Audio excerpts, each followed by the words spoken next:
কিছু পাওয়া যায়। আমরা এতদিন অনেক লীলাগুলো শুনলাম, কিন্তু কি পেলাম বলতো? কতটুকু লাভ করতে পারলাম আমরা জগতে? এমন একটা বস্তু লীলা শুনতে হবে যে আমরা কি করে মায়ার জাল থেকে মুক্তি পাবো এবং এই মায়ার সংসারের থেকে আমরা কি করে গোবিন্দকে লাভ করতে পারবো। এটাই আমাদের আসল কথা। কারণ আমরা সংসারী মানুষ। এই বাবা দেখ, তোদের পায়ে ধরে বলি ধোঁয়া বন্ধ কর।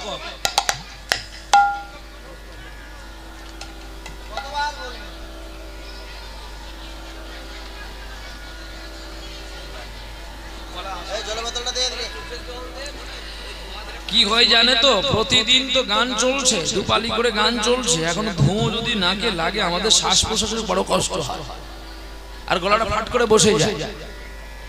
কি যে ধোঁয়া দিচ্ছে আমি জানি না, শুধু গুঠেগুলোকে যাচ্ছে। ধুনা দিবি তো আমাদের নবদ্বীপ যাবি, দেখবি কত রকম ধুনা দিতে হয়।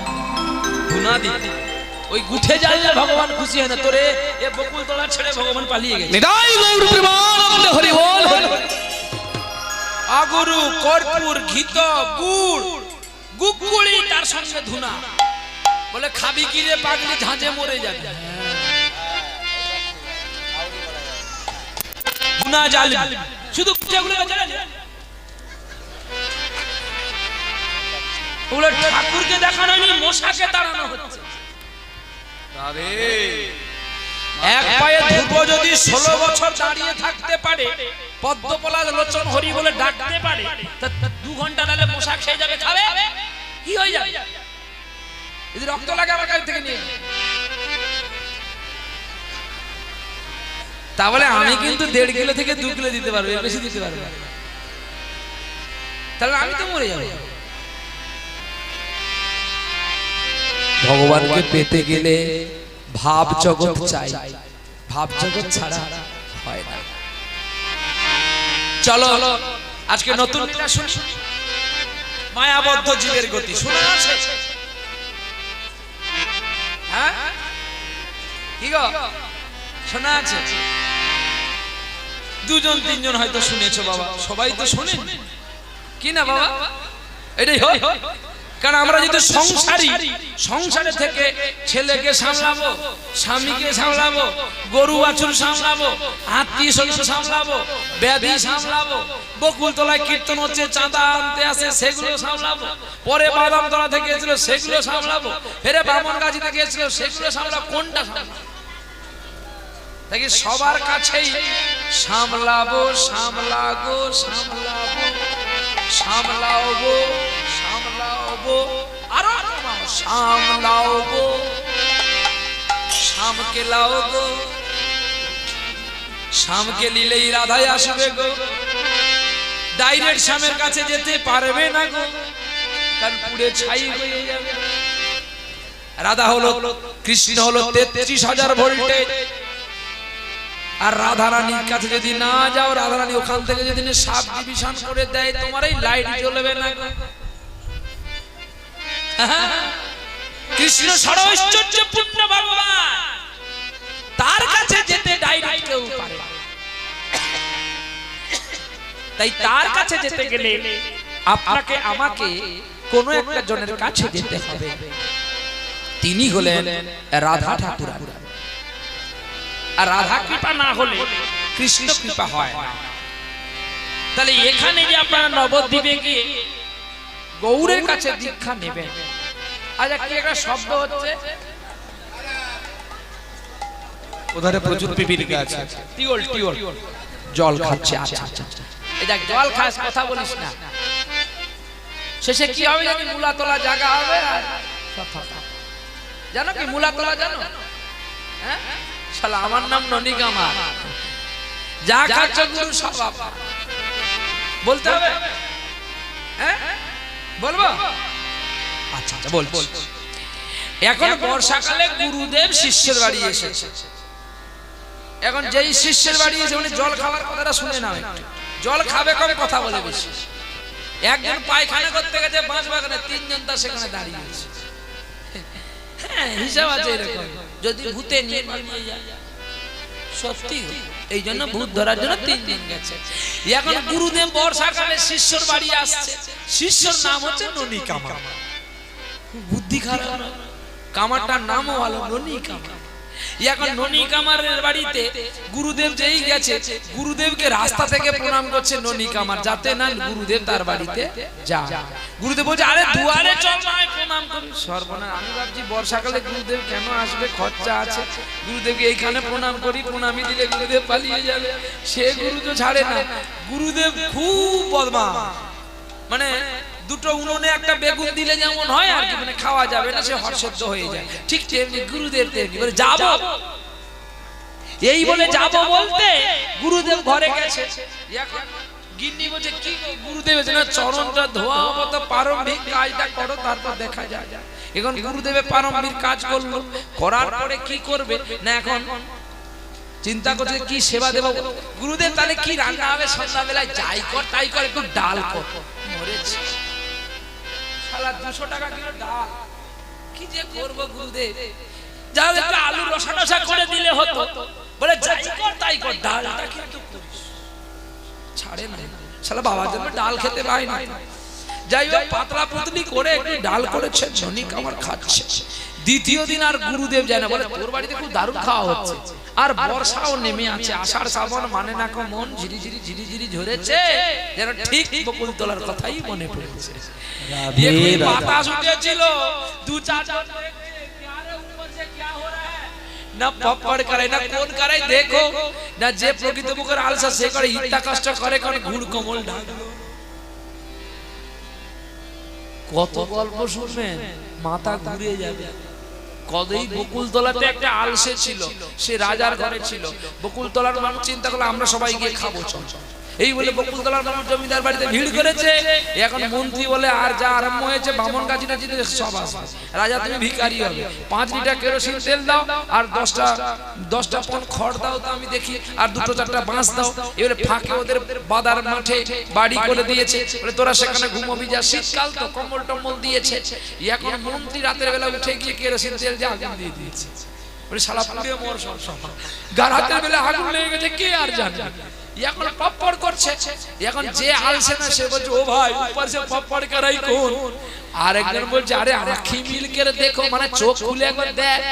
যে প্রকৃতপক্ষের আলসা সে বলে এত কষ্ট করে কেন, ঘুড় কমল ঢাকনা বাড়ি ঠান্ডা লাগ রা है, মানে এত কষ্ট করবি কেন, ঘুড় কমল ঢেকে নে, শীত পড়েছে। যখন প্রকৃতপক্ষের যে আলসা নয় সে দেখে না ঘরে আগুন, সকলে ছুটে পালিয়ে গেল, আর যে প্রকৃতপক্ষের আলসা সে তাদের কম্বল গুলো গুলিয়ে নিয়ে আর ঘুরছে।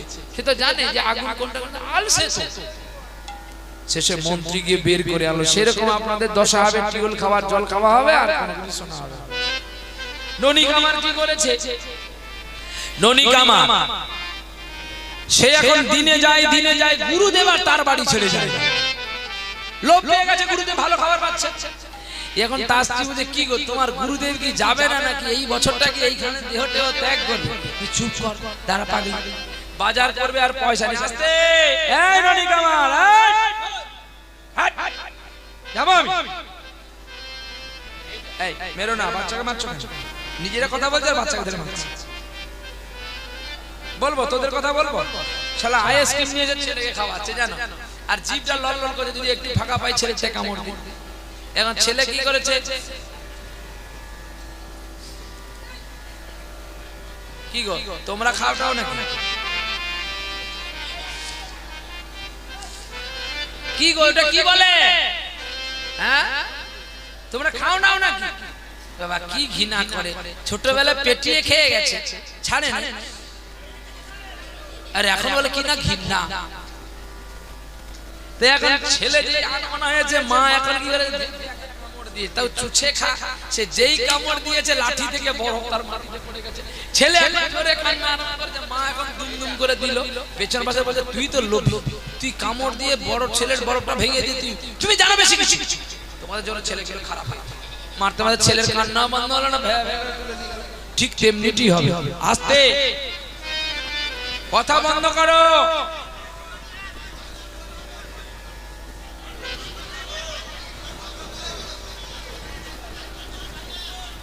শোনা যাচ্ছে না বাবা, আমি কি করব বল, শোনা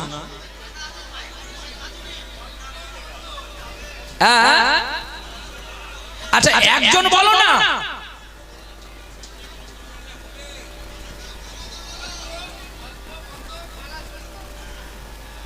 ওরে খোকা এত তাড়াতাড়ি করিস কেন? কোথায় যাবি না?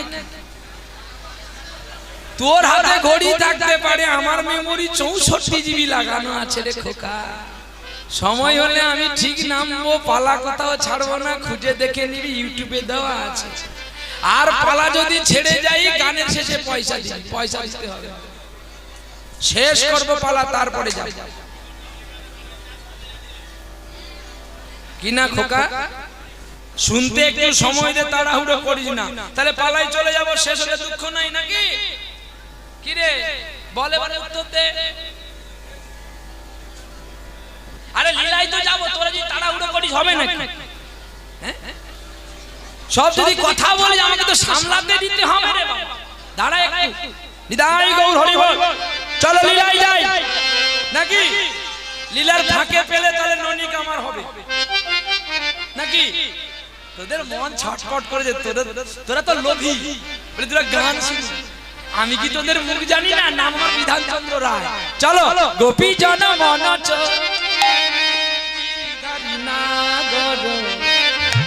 রাখো মিনতি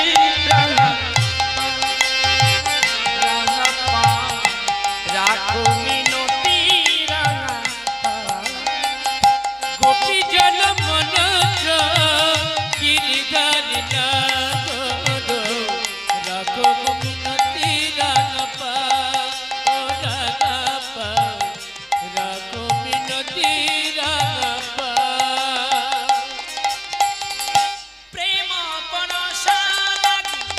রাখো মিনতি রাঙা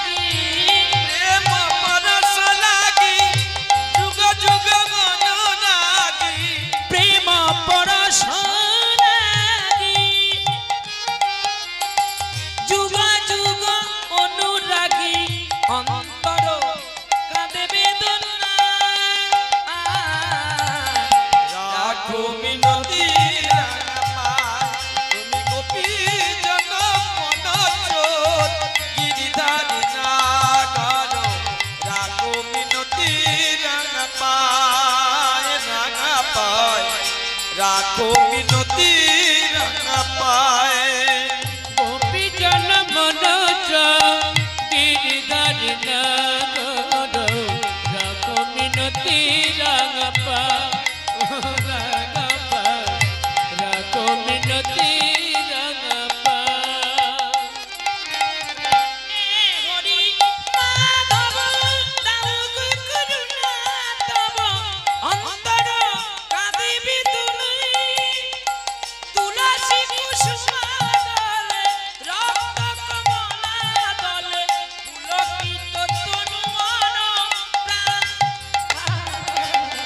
রাখো মিনতি রাঙা পায় তুমি গোপী জন মনোজ গিরিধার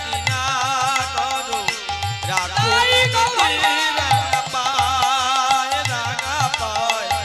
রাখো মিনতি রাঙা পায়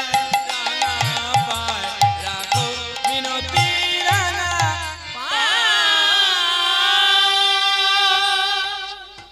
বৃন্দাবন ধাম কি, বৃন্দাবন ভূমি কি, সকল ভক্তবৃন্দ কি, উৎসব কমিটি কি, খারাপ লাগছে কি?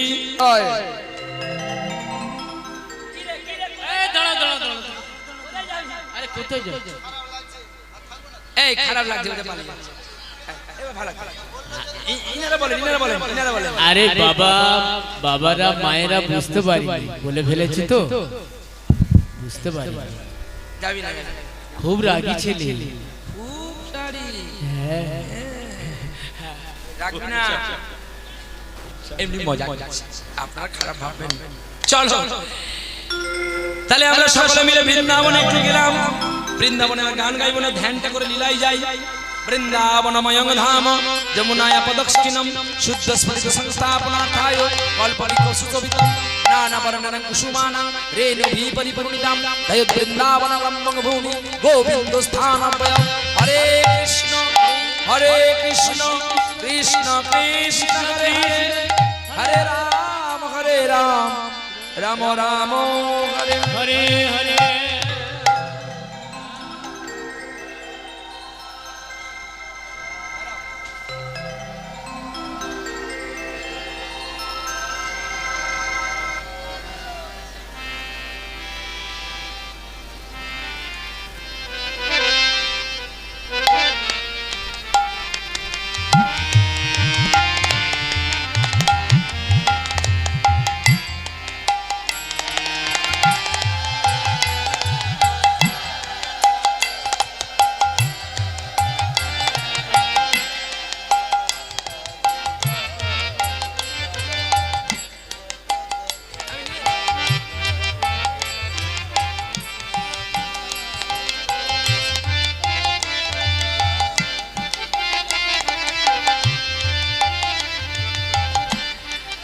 আসি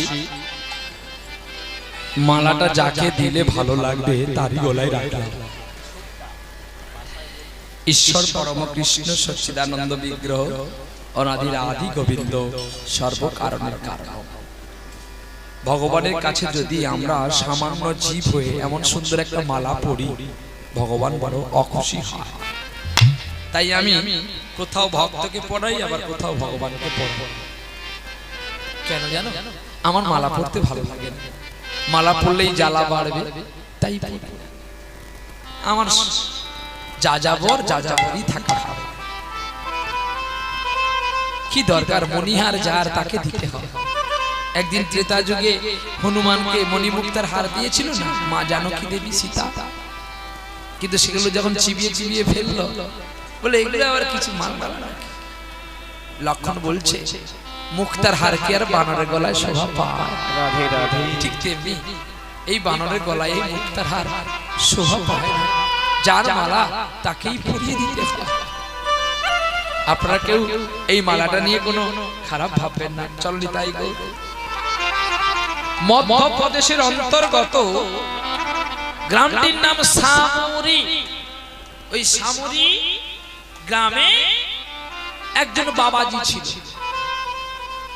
বাবাজি এখন মনের আনন্দে, বাবাজি স্ত্রী নাই, পুত্র নাই, কন্যা নাই, আত্মীয় স্বজন নাই।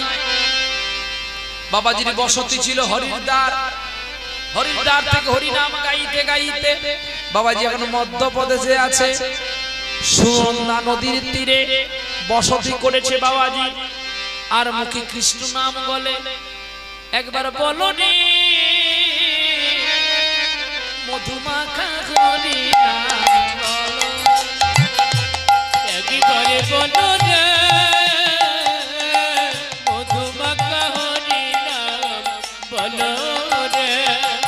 ওরে নামের গুণে জগাই মাতাই, নামের গুণে জগাই মাতাই, নামের গুণে জগাই মাতাই, উদ্ধার হইয়া গেল রে মধুমাখা হরিনাম বলো রে। একবারে বলো রে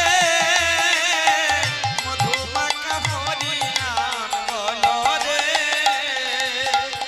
নাম জপিলে দিন রাতে সদ্গুরু ধরিয়া, তার লাগে না পারের করি ভাব যাই সে ধরিয়া। জপিয়া দিন রাতে সদ্গুরু ধরিয়া, তার লাগে না পারের করি ভাব ধরিয়া। নামের গুণে ঘোড়া হাঁটে, নামের গুণে ঘোড়া হাঁটে, নামের গুণে ঘোড়া হাঁটে, বোবায় কথা বলে রে মধুমাখা হরিনাম বলো রে। একবারে বলো রে মধুমাখা হরিনাম বলো রে। বাবাজি এখন সেই পথে যাচ্ছে। এখন স্বামী স্ত্রীর মনে গন্ডগোল, পাড়ায় ভিক্ষা করছে তো। এখন সে ছিল ধীবর, মানে নিচু কুল আর কি, মানে জেলে যাকে বলা হয়। আপনারা কি বলেন, ধীবর বলে? সে এখন মাই ধরতে যায়। এখন আর ওই ধীবর আর ধীবরের স্ত্রী ঝগড়া করছে। এমন একটা আমার বাবা আমার ঘরে একটা দিয়ে গেছে, শুধু জাল ফেলা ছাড়া গায়ে আসটাই গন্ধ, আর কিছু কাজ হয় না। বলে তুমিও তো সেই আর আমি নয় সেই ছেলে, তো তুমি এমন তর্ক করো। বলে এতজন মরে তুমি মরো না। জেলের বন্ধু কে জানে? জেলে আপনজন কে গো? জাল। হ্যাঁ, আর শিল্পীর আপনজন কে জানো? গান। শিল্পীর কাছে আর আপন কেউ হতে পারে না। তার স্ত্রী পুত্র যতই থাকুক না কেন, সে গানের মতো ভালো কাউকে বাসে না। দেখবে তার অনেক কষ্ট হয়, কিন্তু তবুও সে কত যত্ন করে হরিনাম করে, কত যত্ন করে গায়। তাই ওদের কাছ থেকে অনেকটা দূরে চলে গেছে। গিয়ে দেখে একটা সুন্দর মেলা বসেছে, আর মেলা পরিদর্শন করলো। দেখছে এক জায়গায় কীর্তন হচ্ছে, এক জায়গায় রামায়ণ হচ্ছে, এক জায়গায় তরজা হচ্ছে, এক জায়গায় কবি হচ্ছে। এই মেলা দেখে দেখে ভ্রমণ করতে করতে বাবাজি বলছে না, সন্ধ্যা হয়ে যাচ্ছে, অনেক দূর চলে এসেছি, আর বাড়ি যাব না, এই গ্রামে কোথাও একটা বাড়ি দেখে থেকে যাব। ঠিক আপনাদের এই বকুল তলায় প্রবেশ করেছে, দেখে একটা বড় দালান কোঠা বাড়ি, আর সেই দালান কোঠা বাড়িতে ওই ভিখারি বাবাজি গিয়ে বলছে, ও মা, মা গো, ও মা কে আছো ঘরে, একটু আসো না। আর ঠিক কালো ঘন ঘটা মেঘ হয়ে গেছে, মা সত্যি সত্যি মেঘ হয়ে গেছে, বৃষ্টি বোধহয় আসবে গো। এই দেখো সব ঘুরে দেখছে। আরে ওই মেঘ নয়, আমার আপনার ঘরের মধ্যে মেঘ হয়েছে, এই মনের মধ্যে যে কুয়াশার মেঘটা, এই কুয়াশার মেঘটাকে যদি না সরাই, পাছে যদি ঝড় বৃষ্টি হয় থাকতে পারবো? ওই ঝড় উঠলে কিন্তু থেমে যাবে। ঝড় উঠেছে বাউল বাতাস, আজকে হলো সাথী, হ্যাঁ, ঝড় উঠেছে কিন্তু নিভে যাবে। কিন্তু আমাদের মনের মধ্যে যে ঝড়গুলো ওঠে, ওই ঝড় কি তাড়াতাড়ি নেভে বাবা? ওই ঝড় যতই যে হরি কথা বলুক আর সাধু কথা বলুক না কেন, দেখবেন তার মনের দুঃখের ঝড় কোনোদিন নিভে যায় না। আরো কখন বেশি বাজে জানো? যখন নিজের মানুষজন আঘাত করে, তখন বেশি বাজে। পর মানুষ যদি দুঃখ দেয়, সেটা বোঝা যায় না। যেমন এখানে যদি আপনারা কিছু বলেন, খুব বাজবে। কেন বলুন তো? কারণ এটা তো আমার নতুন বাসর নয়, এটা আমার পুরনো বাসর। তার পুরনো বাসর মানে আমাকে সকলে চেনে, এরা আপনজন হয়ে গেছে। আর আপনজন যদি কিছু বলে দেন খুব বাজে, কিন্তু যদি আমি নতুন আসতাম, যদি কিছু বলতেন বাজতো না। কেন বলুন তো? এটা তো আর আপনজন হরা যারা বারবার ডাকেই তারা। পর মানুষে দুঃখ দিলে দুঃখ বোঝা যায় না, আপনজনে দুঃখ দিলে মেনে নেওয়া যায় না।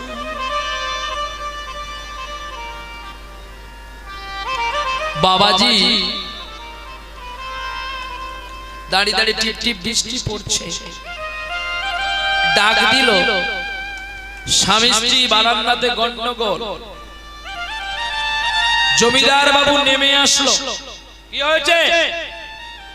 স্ত্রীর সঙ্গে গন্ডগোল, নেমে এসেছে। কি হয়েছে বলো?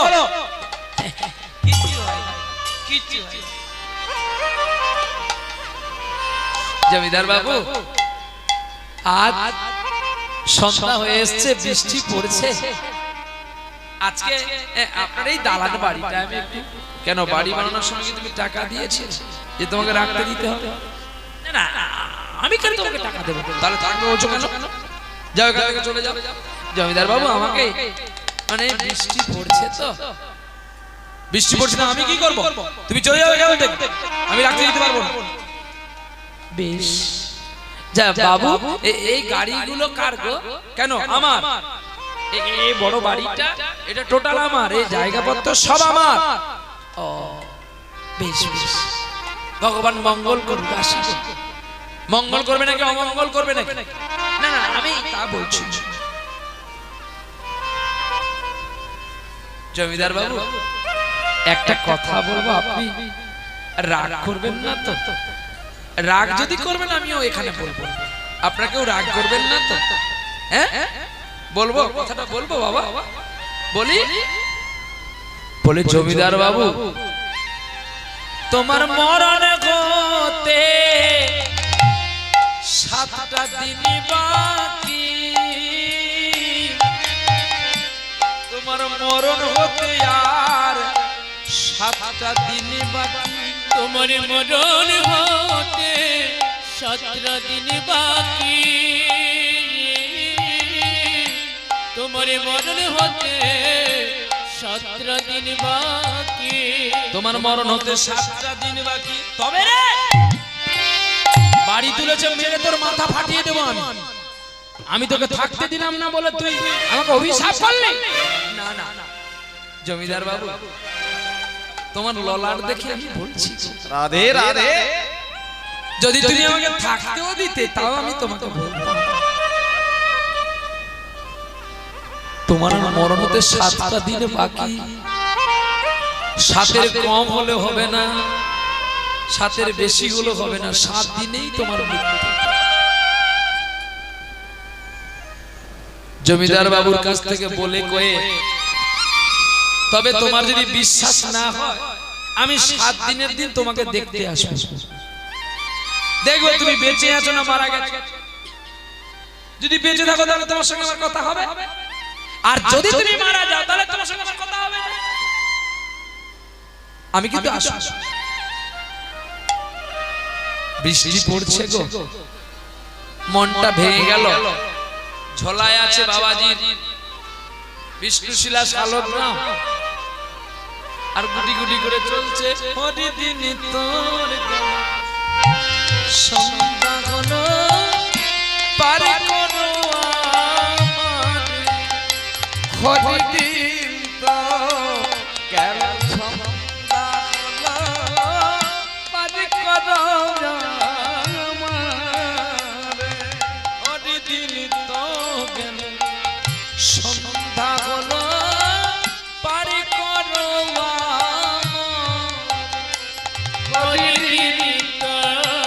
গেল সন্ধ্যা হলো পার করো আমারে, পারের কর্তা জানাই মারতা তাই ডাকি তোমার, তুমি পারের কর্তা জেনে মারতা তাই ডাকি তোমারে, হরিদিন তো গেল, সন্ধ্যা হলো পার করো আমারে, হরিদিন তো গেল, সন্ধ্যা হলো পার করো আমারে।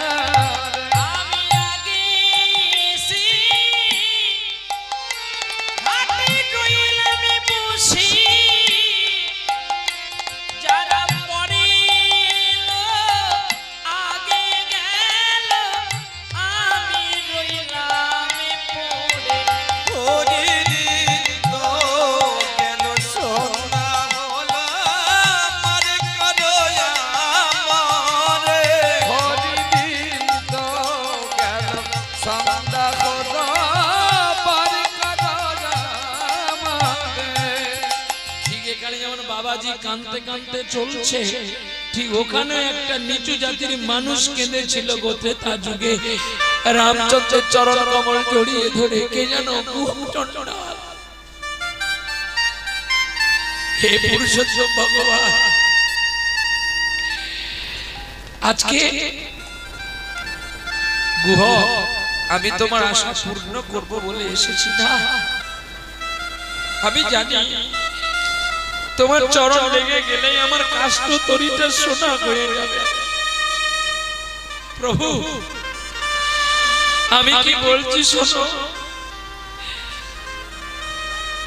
আমার সোনা দানা কিচ্ছু প্রয়োজন নেই, আজ আমি তোমাকে পার করে দেব, কিন্তু যেদিন আমার সংসার আমাকে তাড়িয়ে দেবে, যেদিন আমার মরণের সময় হয়ে আসবে তুমি আমায় কথা দাও না, আমার হাত ধরে তুমি আমাকে পার করে দেবে। লক্ষণ বলছে সবাই ভগবানের কাছে কাঁদে কিছু চাওয়ার জন্য, আর তোকে দিতে এলো তুই নিলি না কেন? গোকচণ্ডাল লক্ষণকে বলছে আমি কেন নিইনি জানো?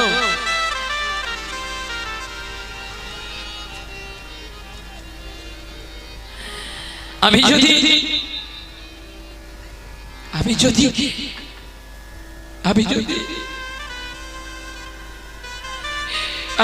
চেয়ে নিই সোনার নৌকো, বলো না, আমি তো রাত্রিতে বাড়িতে ঘুমিয়ে যাব, নৌকো যদি চুরি হয়ে যায় পরের দিন আমি কি নিয়ে আমার সংসারকে প্রতিপালন করব? তার চেয়ে আমার দরকার নেই। আর আমরা হলে তো ভগবান যদি আপনাদের কেউ বলে দিত যে তোকে আমি সোনার ঘর করে দেব, আপনারা কি করতেন? ঠাকুর আগে দাও। কিন্তু না, যারা ভক্ত হয় তারা কোনোদিন ভগবানের কাছে চায় না, না চাইতে পাওয়া যায়। আরে বাবা কি বলবো, শুনি করি নাই আর তুমি তারে নাকি করো পা। এক বৃক্ষ তলায় দাঁড়িয়ে দাঁড়িয়ে কাঁদছে, আর গোবিন্দ কৃপাময় দর্শন করতে পারলেন। যেই জায়গায় বাবাজি দাঁড়িয়ে আছে তার অনেকটা দূর থেকে বৃষ্টি হয়ে গেল, বাবাজির কাছে বৃষ্টি আসলো না। আর এদিকে জমিদার বাবুকে যে বলে গেছে তোমার 7 দিনে মরণ হবে, ওই কথাটি শুনে জমিদার বাবু ভাবলো সত্যি সত্যি যদি আমার মৃত্যু হয়ে যায় তাহলে তো আমার সঙ্গে আর কারোর দেখা হবে না। একটু আগে যে স্ত্রীর সঙ্গে ঝগড়া করেছিল, স্ত্রীর কাছে গেছে, সনকা গো, আমার এতদিনে অহংকারের ডালিটা ভেঙে গেল। আমি তোমাকে দুটো খেতে দিতাম বলে তোমাকে আমি অনেক কথা বলতাম। আজকে আগে বাবাজি আমাকে কি বলে গেল জানো? আমার মরণ হতে আর নাকি মাত্র 7টা দিন বাকি। বলো না, 7 দিনের যদি আমার মৃত্যু হয়ে যায় আর তো তোমার সঙ্গে আমার দেখাটা হবে না। তাই বলছি সনকা, রাগ বিবাদ ভুলে গিয়ে এসো না, এক জায়গায় দুটো সেবা করি। এই দেখো তুমি চোখের জল মুখে ফেলো তো, ওগুলো শুধু তোমাকে থাকতে দেয়নি বলে বলেছে চুপ করো। তাও যদিও তোমার কথা আমি মেনে নিলাম সনকা, কিন্তু যদি সত্য হয়ে যায় তাহলে তো সবকিছু গড়বড় হয়ে যাবে। তার মানে আমার আর কার সঙ্গে দেখা হবে না। তুমি এক কাজ করো না, কালকে সকালবেলা, আগামী দিন সকালবেলা যাবে, আমার মেয়েকে একটু ডেকে আনবে, আমি একটু মেয়েকে দেখে কি।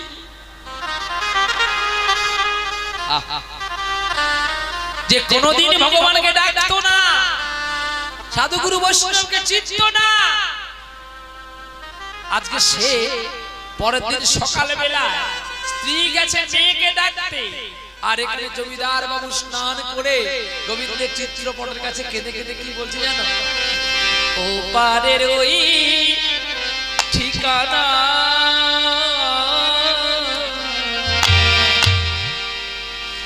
ও পারের ওই ঠিকানা, দয়াল ঠাকুর বলে দাও রে, ও পারের ওই ঠিকানা, ও পারের ওই ঠিকানা। পাপ করলেই ভোগ করতে হয়, তা আজকে আমি জানলাম না, আজকে আমি জানলাম। আমি যদি না বাবাজিকে থাকতে দিতাম, যদি থাকতে দিতাম তাহলে তো আমাকে বলতো সাতটা দিন পেয়েছি তো হরিনাম গাওয়ার জন্য। সেই পথ ধরে চলে যাব আমি, থাকিবে না দয়া জানা ওপারের ওই ঠিকানা, ওপারের ওই ঠিকানা। দয়াল কাকু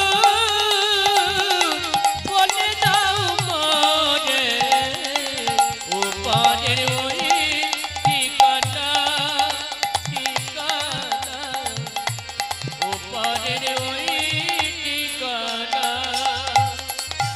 তুমি যে আমার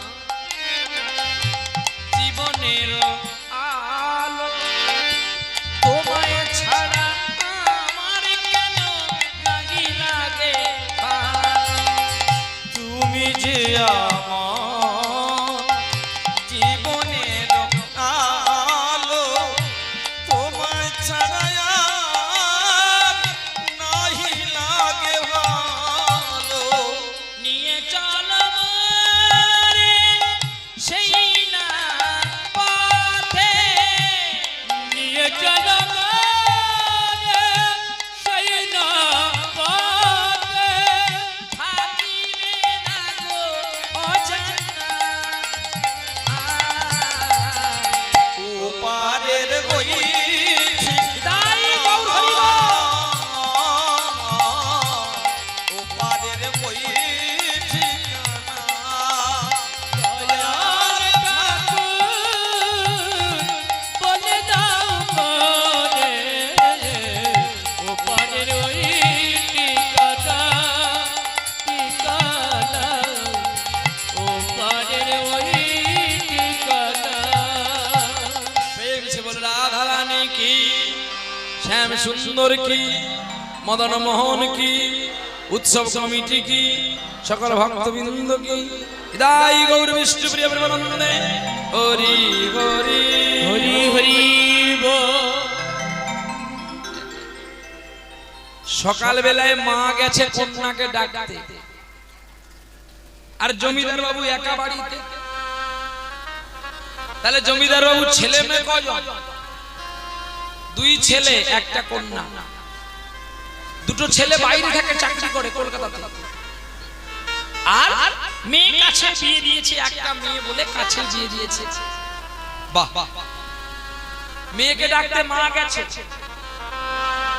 আর জামাই বাবু অফিসে বেরিয়ে পড়েছে, আর গেছে মা। কি মা তুমি? হ্যাঁ? ও মা তুমি কোথায় যাবে সকালবেলা? বাবা ওর বাবা ডেকেছে, একটু মেয়েকে নিয়ে যেতে হবে, তাই আমি তোমার কাছে অনুমতি নিচ্ছি। ঠিক আছে, তুমি রান্না বান্না করে ছেলেকে স্কুলে দিয়ে নাই যাবে। মারি তোর বাবা নাকি আর মরতে 7 দিন বাকি। কালকে কে বাবাজি এসে জ্যোতিষী এসে বলে গেল তোর বাবার মৃত্যু হতে 7 দিন বাকি। তাই বলছি তুই এক কাজ কর, তোর বাবা ডাকছে একটু দেখে আসবি, চল। এই বলে বাবাজিকে দেখতে মেয়ে এখন চলছে, আর ঠিক যাওয়ার মুখে ওই কি একটা বাজার বলে যে আপনাদের গোয়ালবেড়িয়া বাজার, ওই বাজার ওই পাশে দুটো মিষ্টি দোকান আছে না বট গাছটার কাছে, ভালো মিষ্টি দোকানে গিয়ে মাখা সন্দেশ নিল। তারপরে আমাদের বাড়িতে আমাদেরকে যেখানে রেখেছে ওই বাড়ির তো ফল দোকান আছে, একটু মৌসুমী নিল, একটু কমলা লেবু নিল, একটু বেদানা নিল। হ্যাঁ, বেঁচে থাকতে যখন আর খাওয়ার দিবে না, দেখবেন মানুষ যখন মৃত্যুর সময় হয়ে যায় তখন মানুষ ফল নিয়ে যায়। আর এটাই আপনারা জানবেন, যারা মৃত্যুর পথগামী হয়ে যায় তাদের দু চোখ দিয়ে কেন জল পড়ে জানেন? কেন? এটা জানেন কি? এটা জানেন? ও যখন দেখতে পায় তার সকল আত্মীয় স্বজন তাকে দেখতে ফল নিয়ে আসছে, তখনই জানে সে আমার লীলা কিন্তু শেষ। যখন আমি ভালো ছিলাম কেউ আমাকে একটা আপেল কিনে দেয়নি, কি আজকে আমাকে দেখতে সকলে ফল নিয়ে মিষ্টি নিয়ে চলছে। কেন বলুন তো?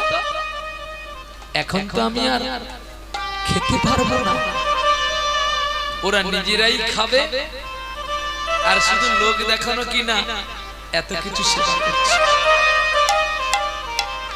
হিসেবটা দেখো, একজন বাবা তার একটাই ছেলে, বাবা মৃত্যুর পথগামী হয়েছে, খবর যেই পেয়েছে ছেলে জম্মু কাশ্মীরে আর্মির চাকরি করে, আর্মি চাকরি মানে ভালো চাকরি, ওইখানে কম দাম বলে 4 পেটি আপেল নিয়েছে, নিয়ে গোয়ালবাড়ি নামলো, কদমতলায় আসছে। গ্রামের মানুষ দেখে বলে, দেখ রে দেখ, বাবার সেবাটা করবে, দেখ কেমন আপেল পেটি গুলো আনছে।